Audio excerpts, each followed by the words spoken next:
There are just some shows. There are just some days when you do shows where you wake up in the morning and you say, what are we going to talk about today?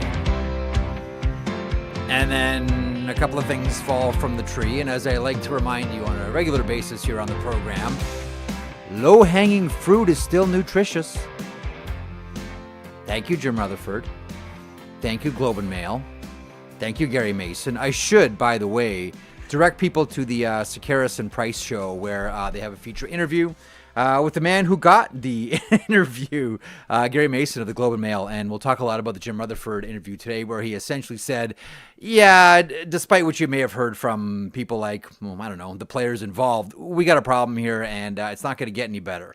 And essentially the subtext to all of it was there's a trade or maybe trades coming with the Vancouver Canucks. I wonder, and I'm sure Greg has the same type of perspective too, whether this was nothing more than just chumming the waters for a deal or maybe deals with the Vancouver Canucks. We're going to get there in a couple of seconds. Welcome to the show, Jeff Marek, alongside Greg Wyshynski in a couple of moments. It's MvsW time, but let's get right to what we have on the show today because there's a lot, and there's some stuff from yesterday that we want to clean up as well and go over, and also Greg has an OV quiz for me. Yes, the one and only Greg Wyshynski from ESPN.com. This is brought to you by FanDuel.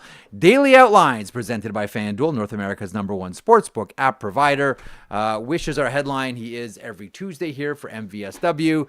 Oh, look at that, Jim Rutherford, who the man who pulls the strings in Vancouver, and the man that gave the interview that has all the tongues wagging around Vancouver. Some points to make about Four Nations. This, of course, a couple of days after Alex Pettersson said thanks, but no thanks. I'm going to heal up during the Four Nations break. What does that mean for other players? What does that mean for the tournaments?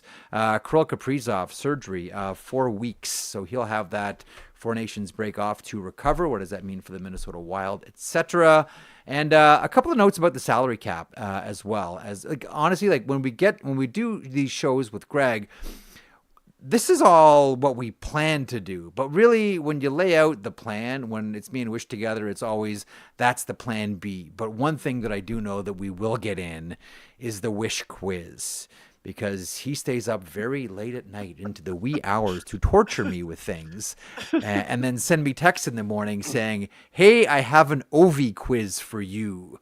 So in my older age now, Greg, as I'm embracing things like game shows and quizzes, maybe just to amuse myself, I will indulge you, Greg Wyshynski, here on the sheet this week and submit myself to the OV quiz. But we're going to put that one towards the end of the program, or maybe in the middle. But first, we got to talk about Vancouver again. I know we've been talking about Vancouver all year long, but it's a gift that keeps on giving. And Jim Rutherford, whether he was in Carolina, whether he was in Pittsburgh, and now, of course, in Vancouver, he is the manager who is the gift that keeps on giving. We ask people to be honest. We love them when they are, and that is why Jim Rutherford is a friend to media everywhere. So a couple of the quotes in the Globe and Mail with Gary Mason sort of lead us all to believe here, Greg. If you've read the piece, and again, I'll direct you to Sekeres and Price to hear the interview with Gary, where he talks about sitting down with Jim Rutherford. It sounds very much to me like this is the chumming of the waters for at least one trade and maybe two. Your thoughts on the Mason piece in the Globe? Two things. First off, it was 2 a.m. when I decided to do the quiz with you. Yes. I had to stay up late to write the Lapsed Fans Guide to this weekend's WWE Royal Rumble for ESPN.com. My goodness. So I was catching up on Monday Night Raw and all various and sundry shows to figure out all the important plot lines leading into the Rumble. So I was good at, maybe a glass of whiskey too, fueled the quiz decision. Secondly, Jim Rutherford is wonderful for this. Jim Rutherford is wonderful for going to a newspaper. And by the way, I was able to read it. I don't know if you know this, but before the paywall comes up, if you quickly do a cut and paste or a copy and paste, you can get the whole article. It's a little journalism trick for you. Little journalism trick for you. Little journalist trick there. Okay, very good. Yeah, a little journalism trick for you. Especially if your browser is bad like mine. Yeah. And it loads slowly, you can get away with it even better. So, to say there's not a good solution that would keep this group together as I take the furthers out of my butterscotch tin. is as much candor as you could possibly imagine from Jim Rutherford or any executive. Yeah. And like you said, the most intriguing part about this is that the Canucks had been doing everything they could to nod at the problem, but not explicitly discuss the problem. Yep. You believe, though, Marek, that this Here- is them putting their business out on Maine to try I to do. say that the solution's coming.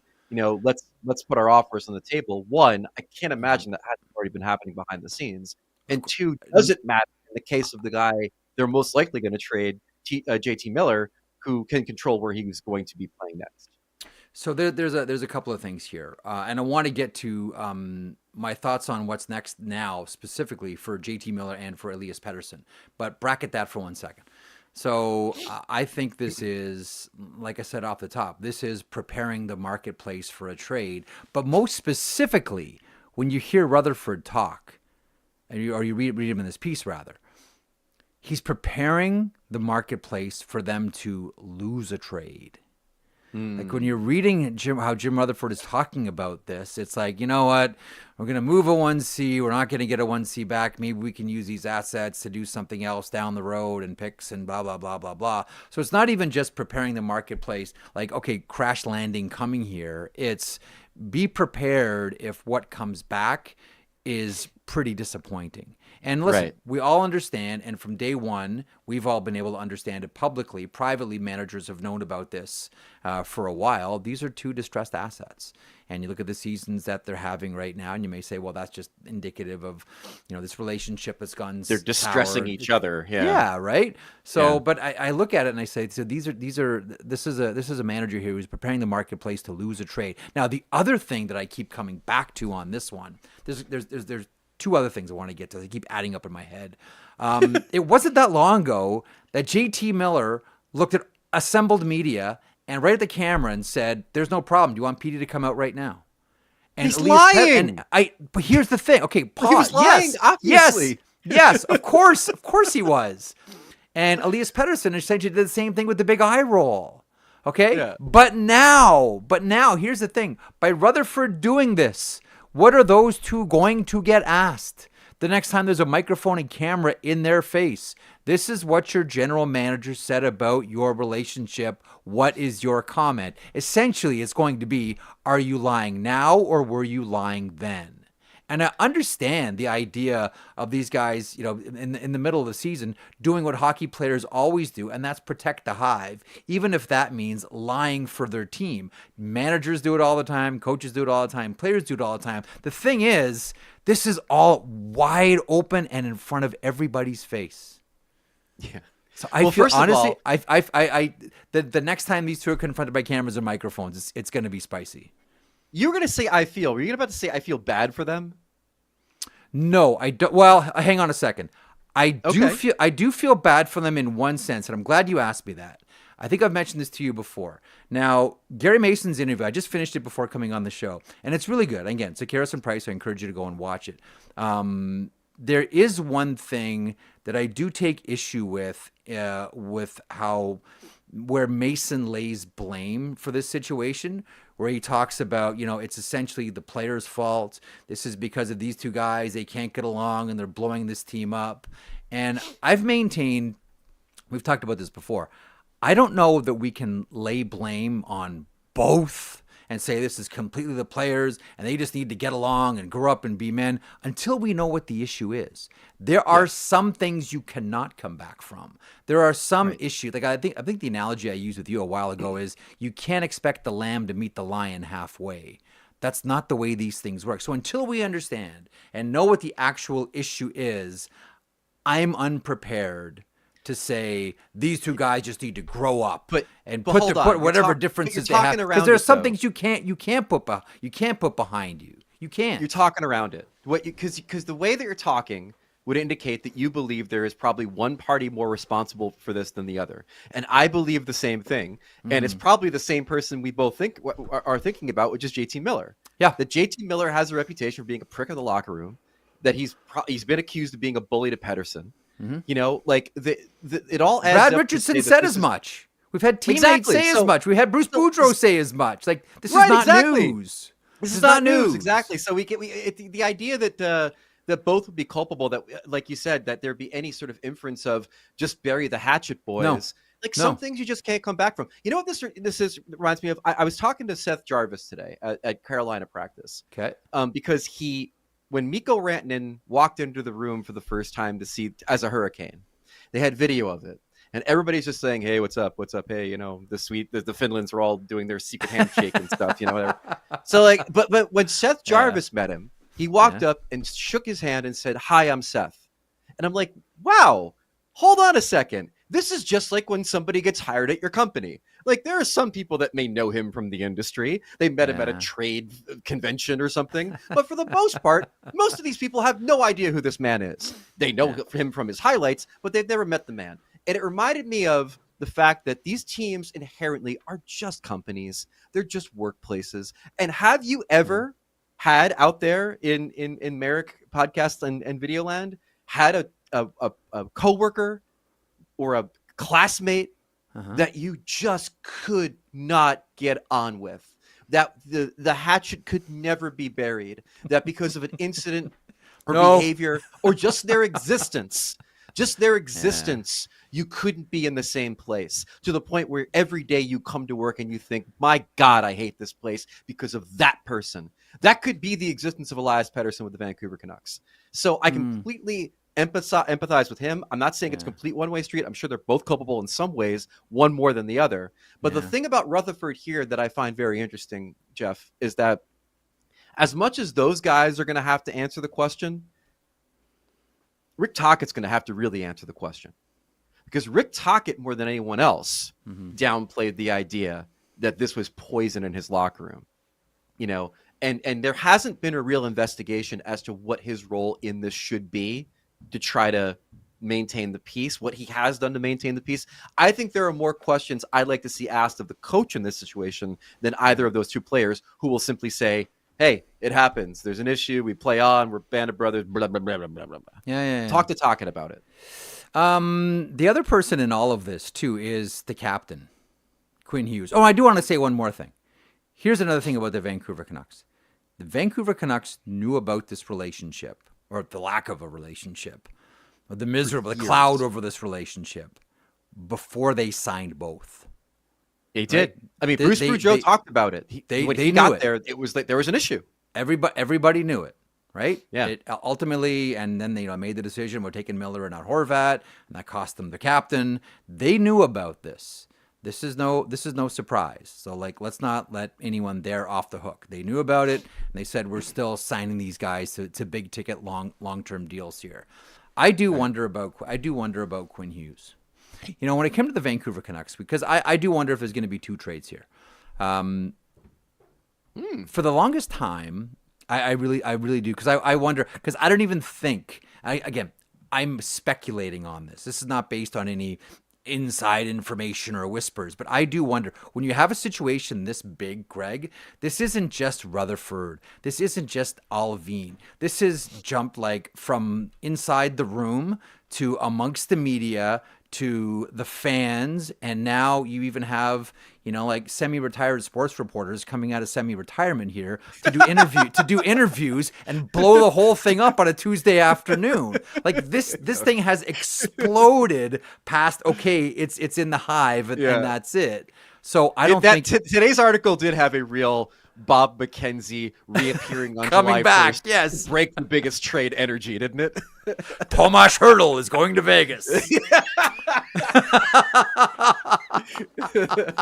There is that Tomas Hertl to Vegas vibe about this one with Gary today, and good on him for getting. But none of this. I think so much of this is I don't want to say instructed by, but I think the conversations go right up to ownership. What do you want to happen here? Because this isn't just about these players and the team. This is about the Vancouver Canucks brand. This is a brand issue too. So I don't think that this is just a little sort of, this is just a contained fire, Mr. Aquilini. It'll never get up to your offices. Well, guess what? It is. Well, and that's the biggest thing about the Rutherford thing. This quote rocked me when I read this. We've had those conversations, and I think the parties understand that, and I think they've tried, meaning they tried to resolve the situation. sometimes emotions get deep, and as much as people try, sometimes you can't get over it. And it certainly appears that's what's going on here. Like you said, priming the marketplace for there to be a move, maybe even two.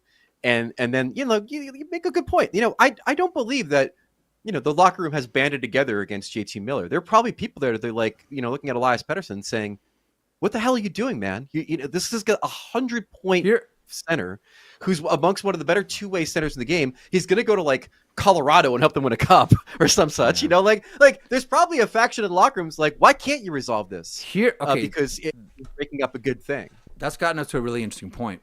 That's gotten us to a really interesting place, which is, and this is where, in a situation like this, we've seen rooms divided before, right? You remember Montreal's centennial year where it was Camp Koivu versus Camp Kovalev? Oh, right? yeah, like, for sure. Like this is what happens sometimes. And if you trade one, right, what happens to the loyalists of that? Like, let's say you trade JT Miller. What happens to all the JT Miller loyalists, if there are any, in that dressing room? And that should what be the trade what too, happens then? Potentially.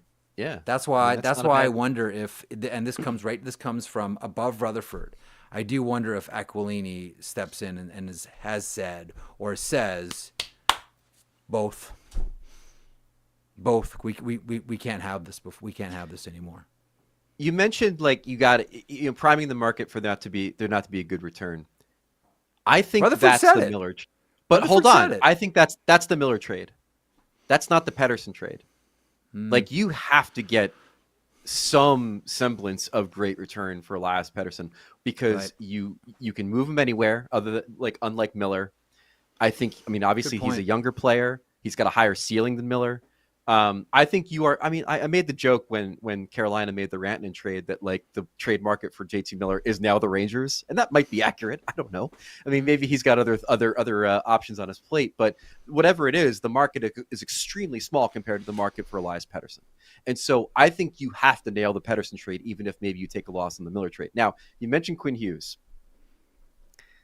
Like I'm not Loki. I'm not an agent of chaos. I'm not trying to be a trickster spirit in the Vancouver market. You guys have been through enough. I will say that Jim Rutherford talked about Quinn Hughes in this article, and he said, if we were going to completely start over, that means he goes, meaning Quinn Hughes. Mm-hmm. And we'd like to figure out a way that he's here forever. It's acknowledging the fact that Quinn Hughes is their most important player. It's acknowledging the fact that they have to do right by Quinn Hughes in order to ensure he remains in Vancouver. And they have to do right by Quinn Hughes because, Jeff Marek, the clock is ticking.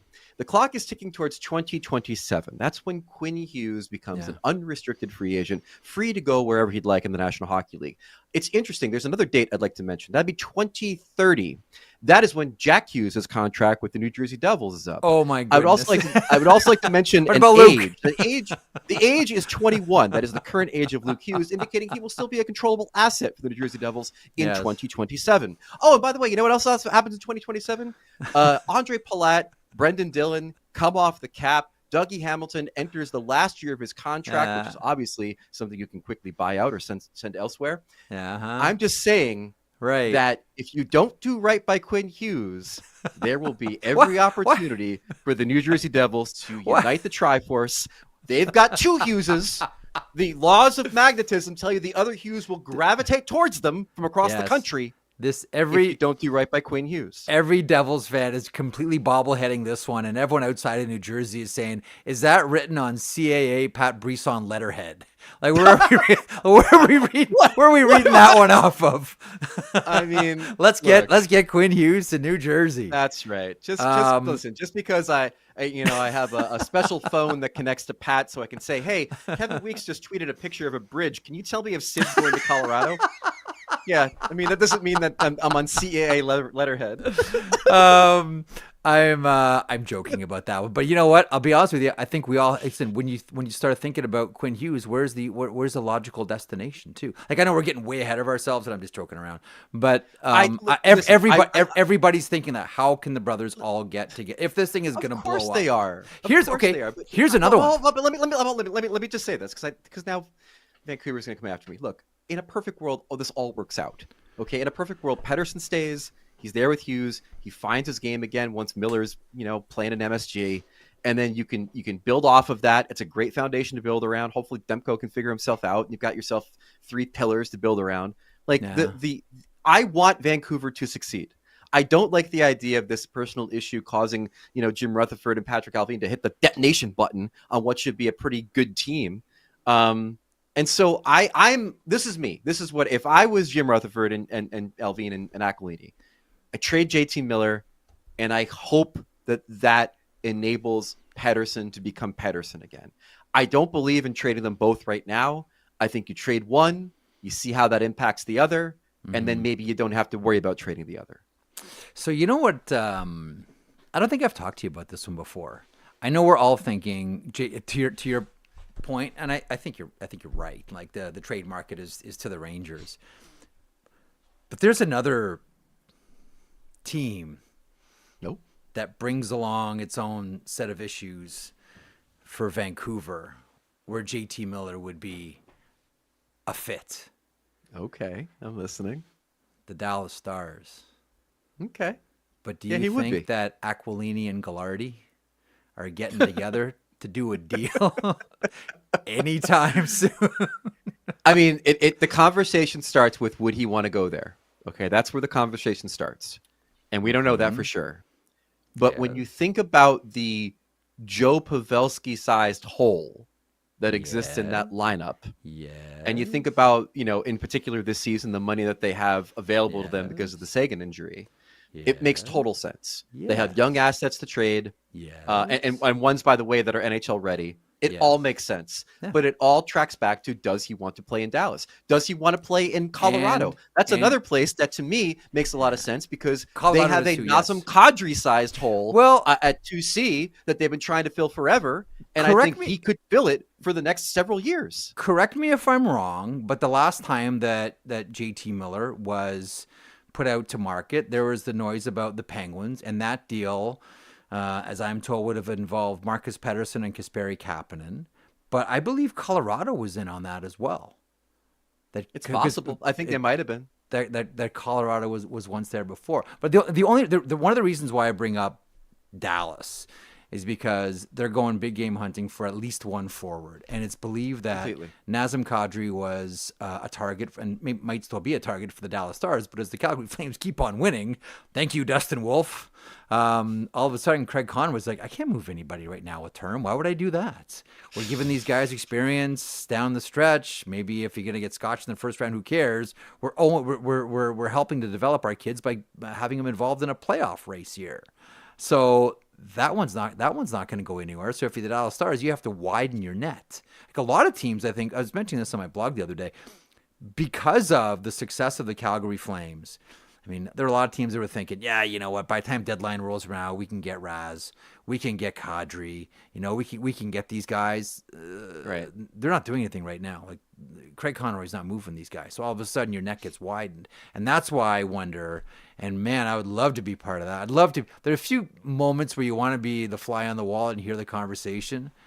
I would love to hear the conversation between Dallas and Vancouver on a JT Miller deal. Oh, just knowing the acrimony between the two teams. It's so worth it to Craig Conroy to not sell high. I mean, the absolute curb stomping that will come their way from the likes of Edmonton or Vegas. It's completely worth hanging on to these assets on a team that they can move him next year. They're not on expiring deals, but there's no reason for him to do it right now. Sell high. There won't be agent pressure. Sell high. You'll still get great value.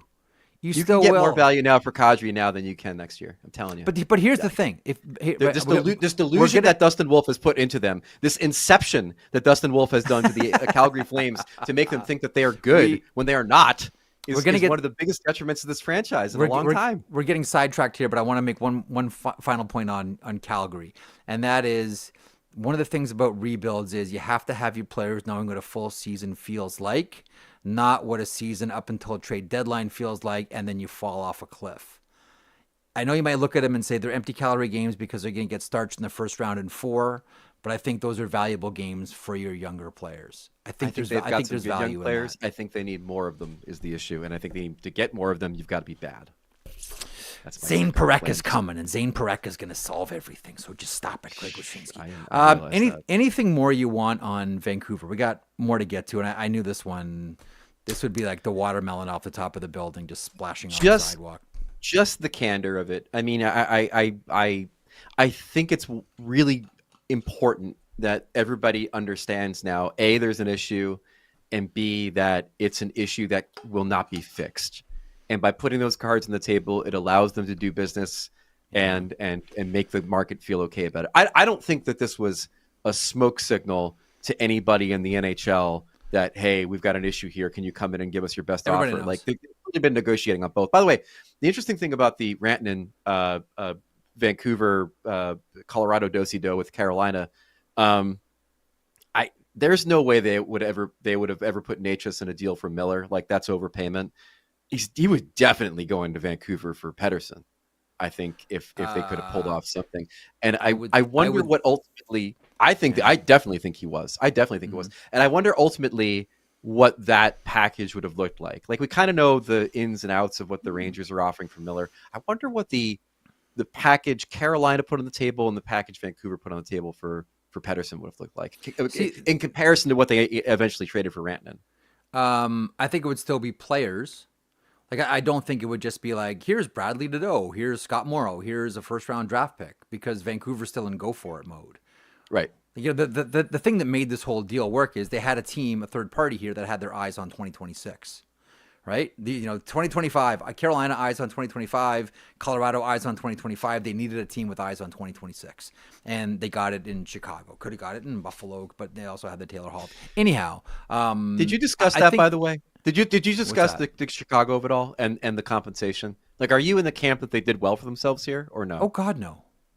Oh, okay, God, good. No. Oh God, no. Like, what are we doing? No, man. Like, you got to really. That's some pretzel work to try. Do you buy the idea that they didn't know that Rantanen was the player they were withholding 50% on? By the way, because that was out there. No. Yeah, I don't either, because if somebody that's the part of the report I don't understand. It's like if someone comes to Chicago and they say, Kyle Davidson, I need you to retain this much money. It's 50% of somebody's contract. Yeah. This guy's not taking out a calculator and going to cap wages and figuring out what contract is double that? Let me have a chin scratch about that and get back to you. Hold on a second. It would be insane. Yeah, no, I'm with you. Like, even if it's not a situation where they retain on Hall at the deadline to get some other pick, like if they really believe that retaining on, say, Martinez is going to net them something better, you've got to get something better than your own third back for 50% retention on the sixth leading scorer in the league and shipping out Taylor Hall. Like, it's insane. It's a terrible, terrible thing.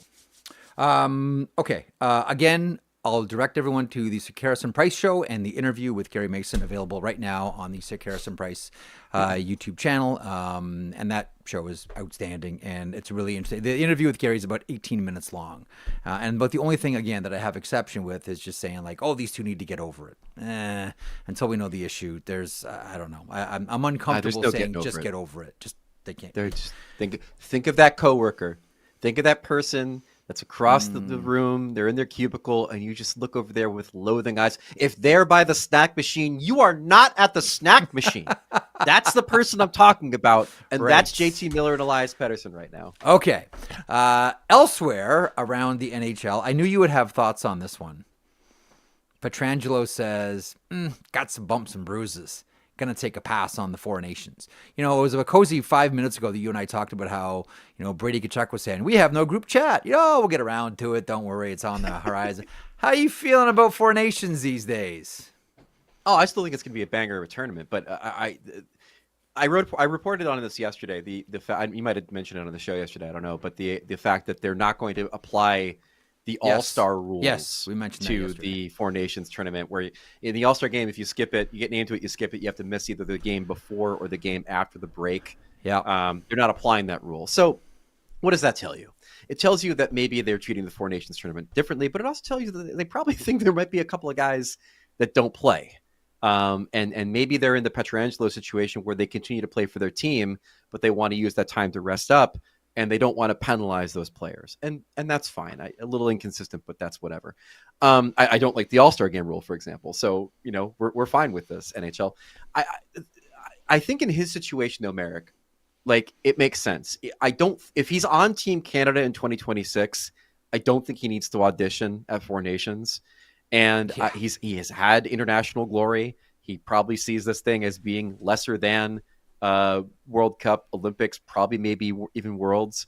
And so there might be other guys in his age bracket, in his situation, that do the same thing. There's definitely going to be players that miss this thing due to injury, like Jacob Markstrom, for example. But there might be a few others that are taking the Petro route. And I'm fine with it. I mean, listen, man, the more I talk to the players about Four Nations, one thing becomes abundantly clear. It is that it is very hard for them to think about this tournament in the midst of the day-to-day grind of the season. And most of these guys are in playoff races.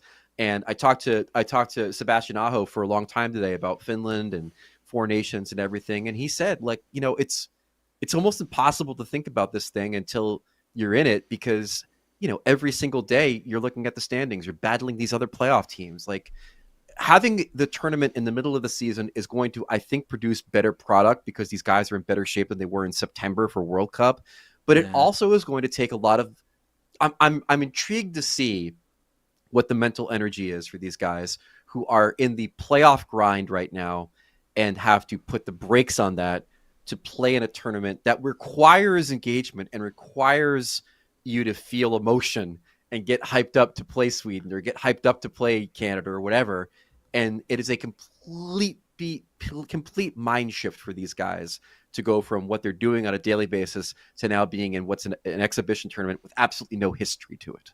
Mm-hmm. Walter Baker in the chat says, which Four Nations player is going to be held out for trade-related reasons?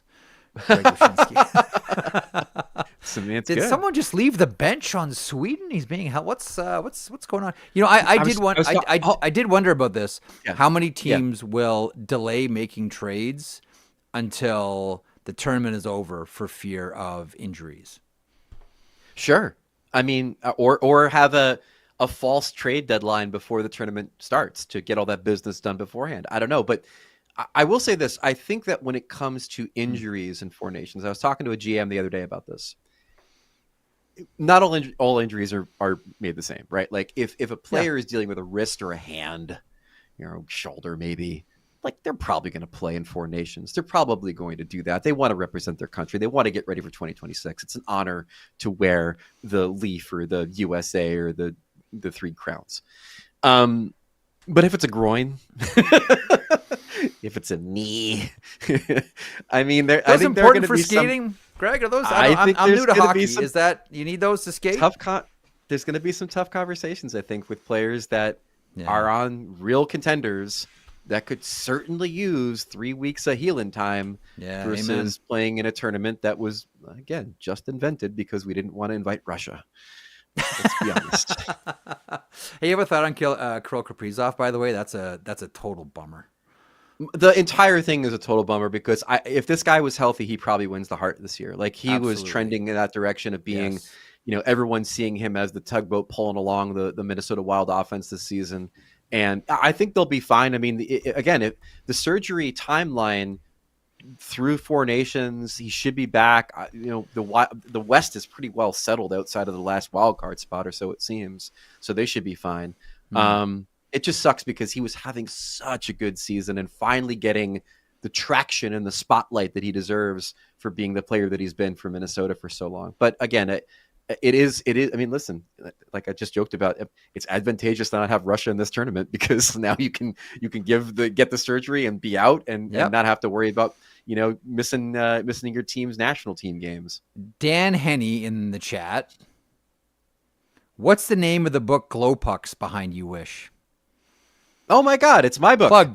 Plug away. Right here. Glow Pucks and 10-cent Beer, the 101 Worst Ideas in Sports History was my first book. So I also have Take Your Eye Off the Puck, which is a book about learning about hockey.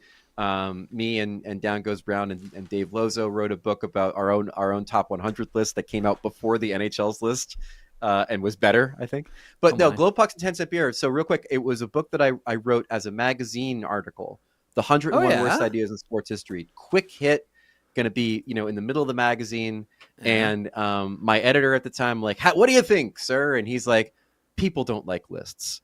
And I'm like, you are wrong. So just ask Dave Letterman. Just ask Dave Letterman if people like lists. I took the lists and I made a book. I wrote the entire book. I didn't know anything about publishing. I didn't know you need to like send a prospectus out and see if you should write the book. I just wrote the book. And I wrote these 101 intense, hilarious, insightful essays about the biggest foibles and mistakes in the history of sports and debating hot issues like the shootout and things like that. And I sent it to all these publishers, and finally one responds to me, and I'm like, okay, let's publish it. Let's get that Pulitzer or whatever you give to people that write books.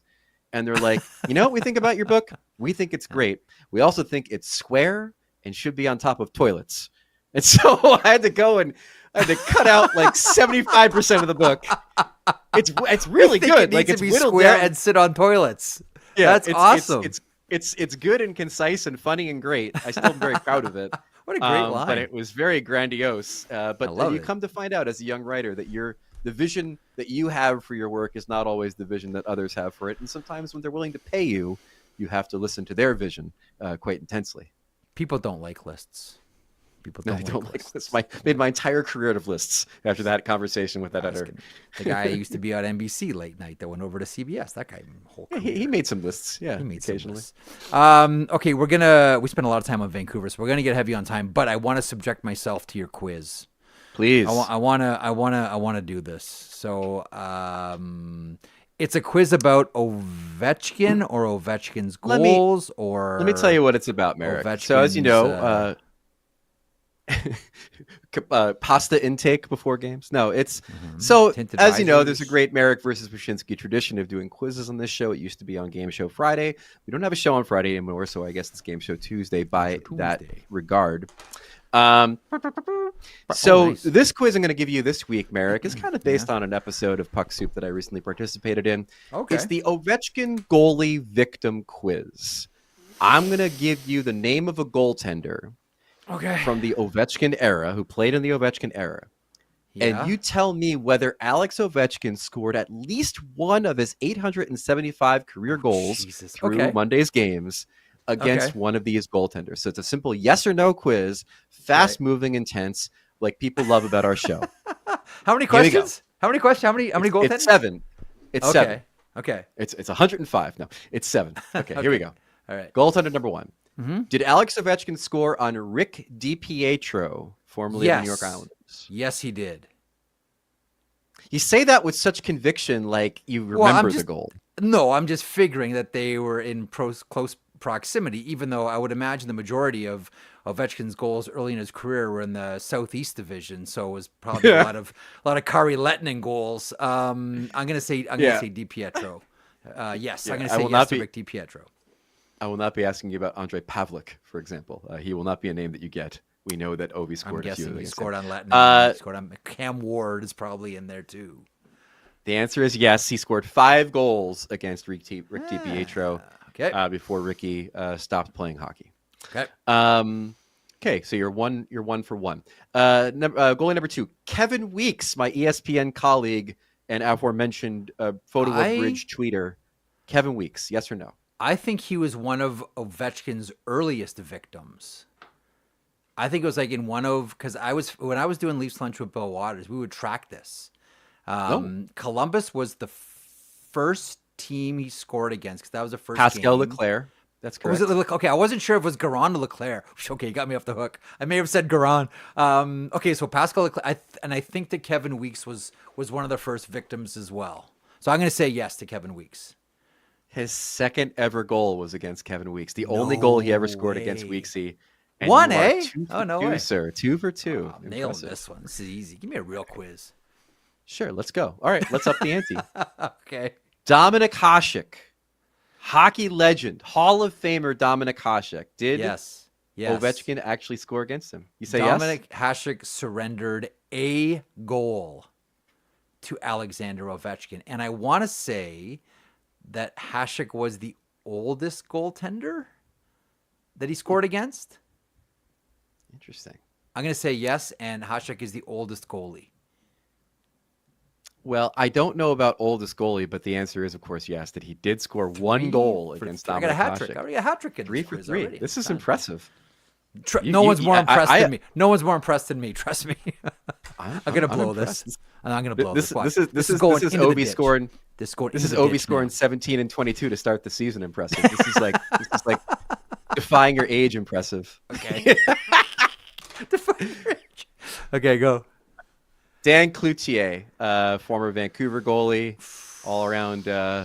He's the guy they used to Photoshop the beach ball behind. If you are an internet old of a certain age, you'll remember they Photoshopped beach balls behind him in Vancouver. Yeah, they did those between the legs of Alan Bester once upon a time as well. I'm going to say no, not because I know that the answer is no, but I'm playing the percentages that you went 3 yeses, and in your brain you want to throw a no at me. So I'm going to try to weasel my way in between the ears of Greg Wyshynski and say no to Dan Cloutier. So this is really interesting because what I did was move Cloutier from the 3rd question to the 4th question in the hopes of tripping you up with Hasek, not realizing that you knew the Hasek answer like the back of your hand. You played the Quizmaster well on this one, and Dan Cloutier, he did not score again. No, right on. Boom. So you are now...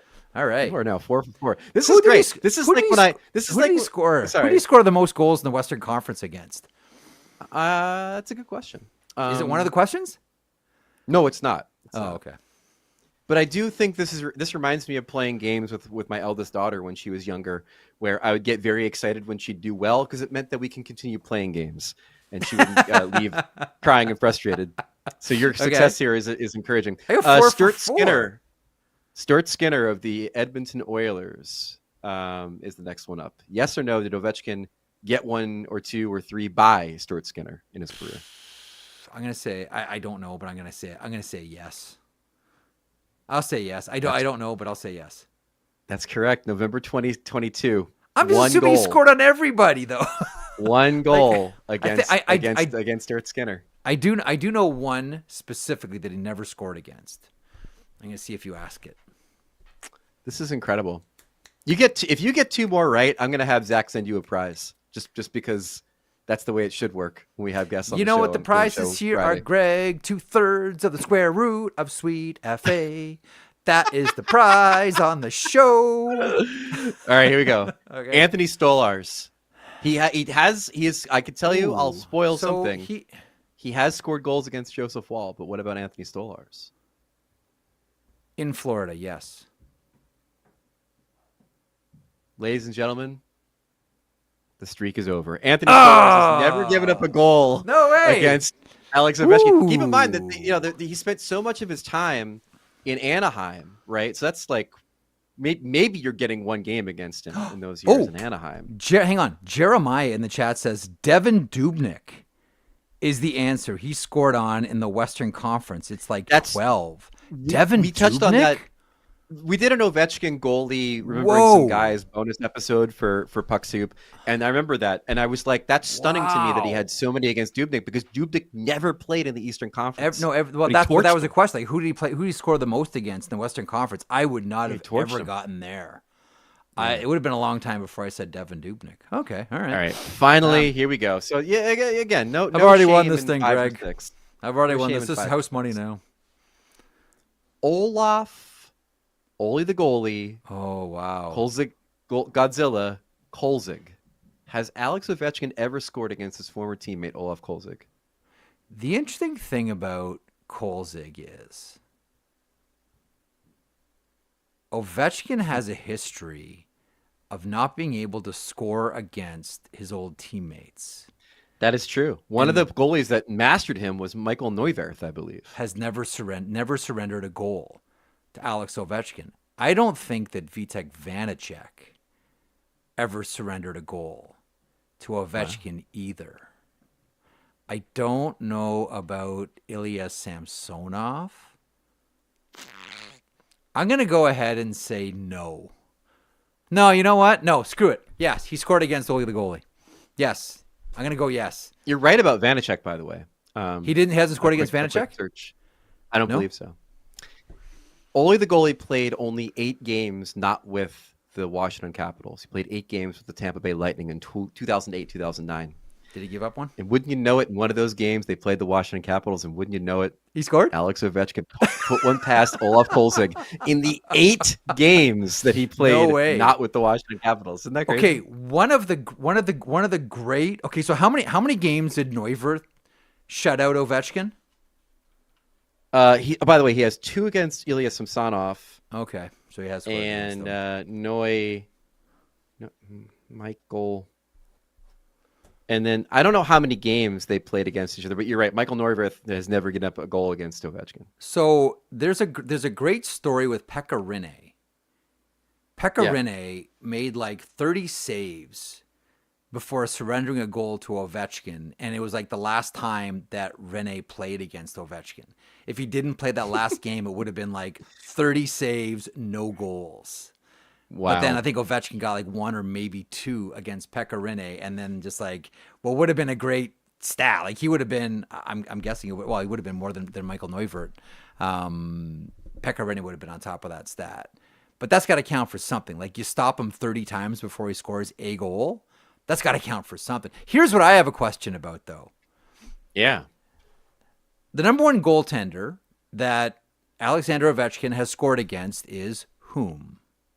Marc-Andre Fleury. That's not my question. My question is, which player has Ovechkin hit the most? We all talk about the goals. Which player absorbed the most punishment from Alexander Ovechkin? Do you ever wonder about that? Like, I always wonder which player did, like, Cal Clutterbuck hit the most in his career? Which player did Matt Martin hit the most in his career? And I wonder which player, and I don't think the NHL even tracks this, which player did Alexander Ovechkin hit the most in his career? Because, like, we're going to assume it's on the forecheck. We assume it's on the forecheck, right? So we assume most of his hits will come against defensemen, correct? Wasn't his first hit against, like, David Vaborny? In that Columbus game? I don't know. I don't know either. I'm guessing. But hang on a second. His most famous hit is the one from the Olympics against Jágr. Like that one was true. That one was a Picasso. So I think Ovechkin said that was his best hit. And he was a winger. I mean, his best hits are going to be open ice against forwards.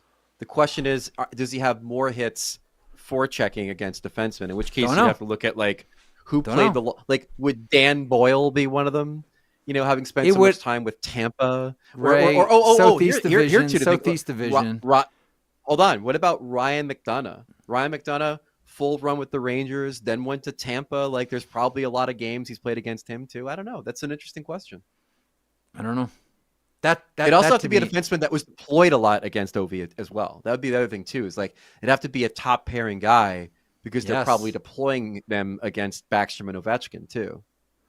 I think we're on to something here. I think we're on to who is we got to get stats because we've seen that. I've seen NHL edge on that. The goalie lists, right? The goalie lists are like incredible, right? Marilainen was the last one that he scored on to break Jágr's record. Give me the guys that have been hit by Ovechkin. You want to talk about a long list, and I want to know who's number one. That might be NHL a white whale. NHL edge, yeah. No, I think we could figure it out. All you have to do. All you have to do is scrape the play-by-play of all the games that he's played, which I'm sure has been digitized. You could ask AI to do that. Zach, our producer, Zach Phillips, says Dan Girardi's got to be up there. Girardi's a shutdown D would be out there too. That's a good one, Zach. Yeah, that's good. I think with the miracle of AI and the scraping technology, we can get this done. We could ask NHL Edge, how many miles did Ovechkin skate between hits, or whatever the nonsense stats they have on that site. We can get a whole collection of new stats on Ovechkin if you want. Here's what I want. How long has Alex Ovechkin in his career stood still on the ice?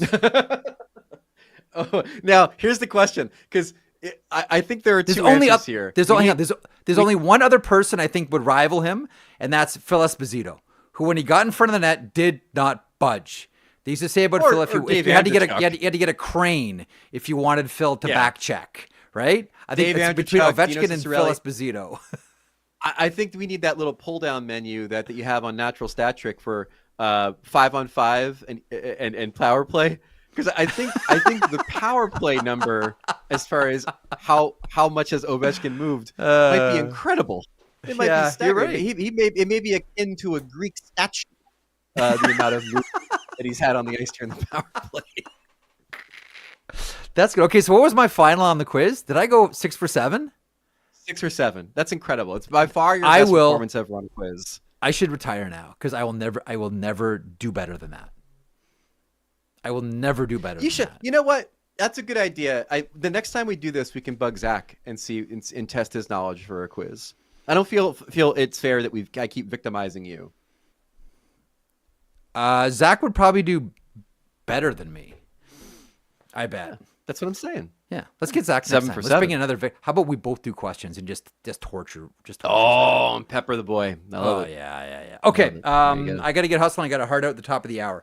You be good right now. You be good for the rest of the day, and we'll talk to you in 7. What is your latest at ESPN.com, and what do you have brewing? And are you going to go see future Hall of Famer Mikko Rantanen tonight? I am, and I saw him. I was talking to him. Oh, I'll leave you with this. By the way, so a little bit more Rantanen fallout coming on ESPN on Thursday. Yeah. Royal Rumble lapsed fan guide, as mentioned, coming on ESPN. I asked Rantanen, do 8 years mean something to you, buddy? Like, does 8 years mean something to you? You can go out to the market and get 7. Carolina's the only team they can give you 8. What say you? And he said it does make a difference. It's something that he has thought about, but cautioned. I've been here for 4 days. I have not really thought about anything contractually as far as the offseason goes. I'm still trying to figure out where to live. And I said, you know what, Mikko? It's a fair point. But just for the record, he kind of indicated that 8 years would be something he wouldn't mind. And that could be an advantage, obviously, for Carolina. But the whole ball game, Marek, is you got to convince the man that he wants to live in Raleigh. That's I think they'll pay him two things. 13 over 8. I think you got to convince him to stay. He's going to get paid wherever he goes. A couple of things. Right. Does he like it there? And can they win? Those are the two. Because he's going to get the money. I'm less concerned about it too, but weird things happen with teams. I mean, listen, at this time last year, we weren't talking about the Vancouver Canucks blowing up and losing Quinn Hughes to your New Jersey Devils. But here we are. I'm shocked how little I'm worried about the Tom Dundon economic part of this, by the way. I'm not. I don't know why. No, I think that he looks at, again, like I've been saying this ever since the trade, he places a number on everything, and I think his number for someone like Mikko Rantanen is high. Like, I think if Tulsky went back to him and said, like, look, he wants 14 times 8, Dundon would say, use my pen. Yeah. Well, he'd say, can we give him $1 million in Top Golf credits? And they'd be like, yeah, sure. Well, I'll have to go back to the CBA on that one, sir. I'll report back. Have something on your desk. All right, Marek. 9 a.m. All right, you get out of here. All right, great job, Wish. We'll talk to you in 7 days. There he is, Greg Wyshynski on the sheet every Tuesday here. And hey, Zacharoo, I'm feeling pretty chuffed about how I did on the quiz there, big guy. What do you think? You're pumped about that one, hey? 6 of 7 on watching that. Yeah. Here we go. He's getting on a roll, and then when he got the one thing, that Cloutier won. But that was strategic. I knew when he hit me with 3 yeses, like if he was smart, if he studied like game theory, if he was smart, he just would have run the table with all yes. And figured that in my mind, somewhere I'd say, okay, he's going to have to throw in a no here somewhere, right? Read the book Prisoner's But I had the order of the Prisoner's quiz, Dilemma. Jeff. He What's switched that? it. Well, because I was ready for every one that came up, and then he switched the Hasek and Cloutier, and I was like, whoa, okay, he's trying to mess with you, and then that backfired. Yeah. Stick that in your pipe and smoke it, Wyshynski. All right, 8 games on the go around the NHL, and I do want to be able to play a clip towards the end of the show here with Gary Mason, because, again, I want to encourage people to watch it on Sekeres and Price. Gary Mason of the Globe and Mail with the feature interview on Jim Rutherford, where he essentially said, everything that you've heard is all true. We've been trying to put a thin veil in front of it, but yeah, I can't bullshit you anymore. It's all true. 8 games on the go around the NHL this evening. FanDuel proud to connect fans to the major sports moments that matter to them Roster updates, as always, from Daily Faceoff Fantasy, Twitter/X feed. Boston versus Buffalo. Meetings yesterday with the Buffalo Sabres management. We'll see what direction they chart here now as trade deadline looms large as teams are making moves already. Winnipeg faces off against Montreal at the Bell Center. Chicago and Tampa. Listen, we're going to get a chance to see a full eyeball here, full of Mikko Rantanen as the Carolina Hurricanes are at MSG. There are no secrets at Madison Square Garden. You do something, everybody will know about it. Igor Shesterkin starts there. Colorado faces off against the New York Islanders. Patrick Waugh versus his old team. The Caps face off against Dustin Wolf and the Calgary Flames. It is the Vegas Golden Knights hosting the Dallas Stars at T-Mobile. That is a matchup I will always go out of my way to watch. And Anaheim face off against Seattle. Seattle in a tough way. Oh, by the way, did you watch the Edmonton-Seattle game last night? I know I was going on about, he's going to score 10 points. He's going to break Darryl Sittler's record. No. He did something that was completely predictable last night on his first shift. Did you see what happened? No, I only saw parts of it. He drew a penalty. Riker Evans barely touched him. No. McDavid went down and whoop. How quickly, Jeff, do you think it's going to take for him to get top 10 in penalties drawn this season? How quickly now? By the weekend. Yeah. After all the conversation about how he got mugged, and that should have been Connor Garland should have been arrested, and the Flatfoots should have hit the ice and taken Connor Garland out in cuffs. If Wes McCauley wasn't going to call it, we're going to bring in the police. He drew a penalty right away. I had to laugh. It was like the most. I should have mentioned it yesterday during the segment for FanDuel. Like what are the odds? I call our friends at FanDuel. Penalties drawn in first shift. Connor McDavid. I would take that, Zach. I'll take that one all day long. Sure enough, poor Riker Evans. Riker, you gotta know. Like, first game back, all eyes are on McDavid. You wink at McDavid. He's going down, and you're gonna sit 2 minutes. I should have known better, Zach. I should have known better. Okay, let's play it. Let's know. I know. Let's play this clip, and then we got to get moving. So this is from Sekeres and Price, getting the interview with the guy who did the interview. Gary Mason of the Globe and Mail does the interview, the sit-down with Jim Rutherford, where Rutherford essentially says, there's no good solution to this problem between JT Miller and Elias Pettersson, worst-kept secret in all of hockey. He sat down with Price and Sekeres a couple of moments ago. They fired it up on YouTube right away and is on their show. We're going to play you a clip and then direct you to Sekeres and Price show, either the YouTube program or available on podcast. Here's Gary Mason on Sekeres and Price. I thought Jim was being as honest as anybody in the organization has been to this point about the situation engulfing the team. And to be honest with you, I know a lot of people are probably giving the guy heat right now, but I think at some point the team had to open up and deal with this in an honest way. I know that as journalists, and as reporters, we often say, I wish these people would be more transparent. We give them hell when they go inside this cocoon and they don't say anything, and we say, why don't they just address this and rip the Band-Aid off and let the people know what's going on, and then when they do, people crucify him for being so honest and maybe hurting the team or hurting the value of the players, et cetera, et cetera. All right, so that is Gary Mason of the Globe and Mail on Sekeres and Price. You can check that out now on YouTube or wherever you get your podcasts. An excellent interview on an excellent program. Final thoughts? Anything you want to add before we get on with our evenings here, Zach Phillips? You gonna put a hat on ever again? Are you concerned like you're gonna lose your hair like your boy Jeffy here? What, you don't? That the hat's gonna crush you?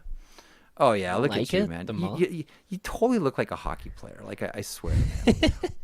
It's good for credibility of the show, no? You play beer league, dude. Credibility of the show. Look, he can actually play. I'll tell you what. If I was Johnny Lazarus after the display that he put on in Jasper, I'd be going back to Morning Cup of Hockey, just being like, I did whatever I wanted. These guys stunk. Marek's got hands like feet. I don't know what was going on out there. I didn't want to throw him passes, and somehow he's got this spot in the industry I can play. That would probably be you. You should go next year. You can be a ringer on Flames Nation. Okay. I do. Deal? Alberga brings me out, and I play men's league with him whenever they need guys. Set him up for one on a platter on Sunday. I'm not going to lie. I will pat myself on the back for that. Yeah, he tap in for him? He had buried 2 it? goals and an assist. Yeah, tap in. Yep. Who's the best player here at TNN that you've played with outside of like the obvious ones? Like Colby will dance everybody and Johnny will dance everybody. Yeah, I don't know. That's all Rosie. That's all I've played with. Rosie I never would played crush with everybody. Rosie or anything. Yeah, Rosie would. Yeah. I don't know. I'm trying to think about anybody else that we have. Yorkie. Oh, the Chop can play, yeah, for sure.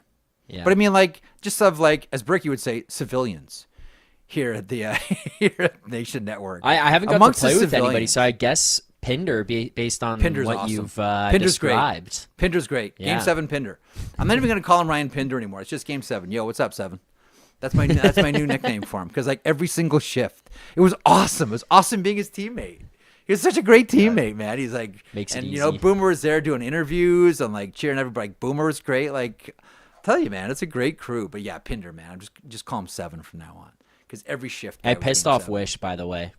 Why? He was talking about the Hughes brothers, and just to throw a wrench into things, I just texted him on the side and said, hey, the Hughes brothers were Leafs fans. And he didn't reply the entire episode, and he just replied right now. How dare you? You're such a Leafs fan. Uwe Bodine, had our to good throw friend, it in say there. Jay Downton has a hell of a shot.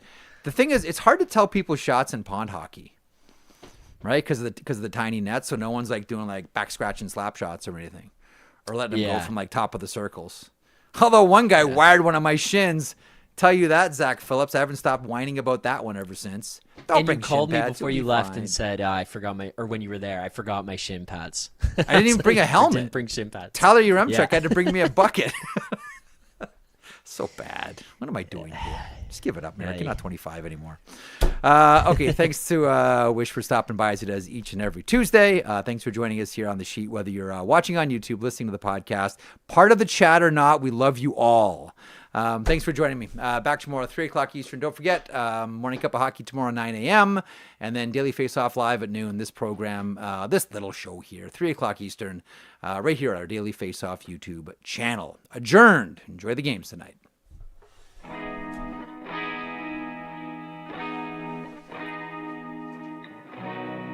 If you enjoyed that video, and we certainly hope that you do, please hit the subscribe button right there here at Daily Faceoff. I will put this lineup up against any hockey lineup anywhere. It all gets underway at 9 o'clock Eastern with Morning Cup of Hockey. That is Johnny Lazarus. That is Colby Cohen. Then at noon, it's DFO Live. And then 3 o'clock Eastern, The Sheet. Get caught up on everything in hockey.